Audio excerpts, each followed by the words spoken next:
नमस्कार, मैं राकेश चौधरी। बिहार में विधानसभा चुनाव संपन्न हो गए हैं।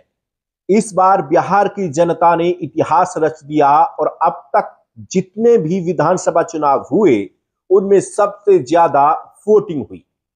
अनुमान के मुताबिक इस बार बिहार में मतदान करीब 70% के पार गया है, जो बिहार में अब तक का सबसे ज्यादा वोटिंग परसेंट है। अब ये ज्यादा वोटिंग किसके लिए फायदे का सौदा होगा, ये 14 तारीख को आने वाले नतीजों में साफ होगा। लेकिन चुनाव संपन्न होने के बाद जिस तरह से एग्जिट पोल के आंकड़े सामने आए हैं, उससे लग रहा है कि बिहार में एक बार फिर नीतीश सरकार आ रही है। कई सर्वे एजेंसियों के एग्जिट पोल सामने आए हैं। इनमें से ज्यादातर एजेंसियों के सर्वे में एनडीए को पूर्ण बहुमत मिलता दिख रहा है।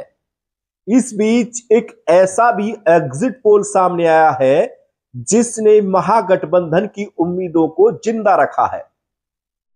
जॉर्नो मिरर एजेंसी के एग्जिट पोल में बिहार में महागठबंधन को भारी बहुमत दिया गया है। इसके आंकड़ों के मुताबिक महागठबंधन को बिहार विधानसभा चुनाव में 130 से लेकर 140 सीटें तक मिल सकती हैं। यानी कि पूर्ण बहुमत से पार बिहार में महागठबंधन की सरकार इस एग्जिट पोल के जरिए बना रही है। जबकि बिहार में बहुमत का जादुई आंकड़ा जो है वो 122 है। यानी कि जो 122 सीट ले लेगा सत्ता उन्हीं की हो जाएगी। सत्तारूढ़ एनडीए को इस एग्जिट पोल में 100 से 110 सीटें मिलती दिख रही हैं। इसके अलावा जितने भी अलग अलग सर्वे आए हैं उन सभी में एनडीए को बहुमत मिलता दिख रहा है। बहरहाल 14 नवंबर को आने वाले नतीजों में ही साफ होगा कि बिहार में किसकी सरकार बनेगी, क्योंकि अब से पहले कई बार एग्जिट पोल गलत साबित हुए हैं। 2024 में ही लोकसभा चुनाव और हरियाणा विधानसभा चुनाव में एग्जिट पोल की हवा हमने निकलते देखी है। महाराष्ट्र, बंगाल, झारखंड में भी कुछ ऐसा ही हुआ है। यही वजह है कि लोगों का अब एग्जिट पोल पर विश्वास भी नहीं रहा है।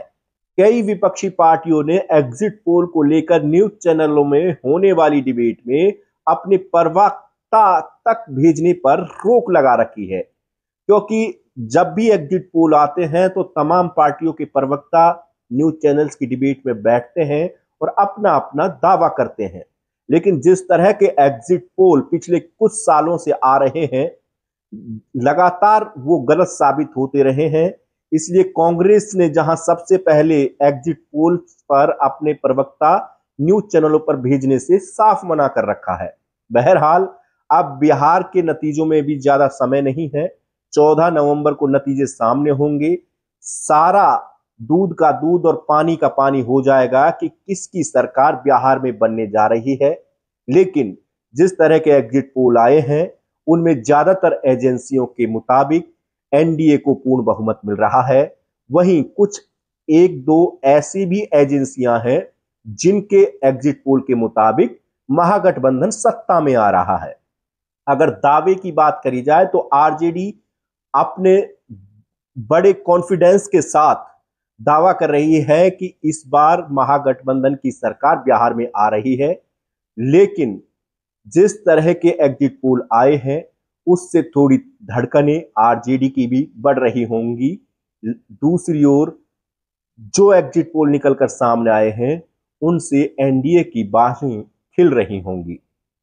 फिलहाल के लिए इस वीडियो में इतना ही। नमस्कार।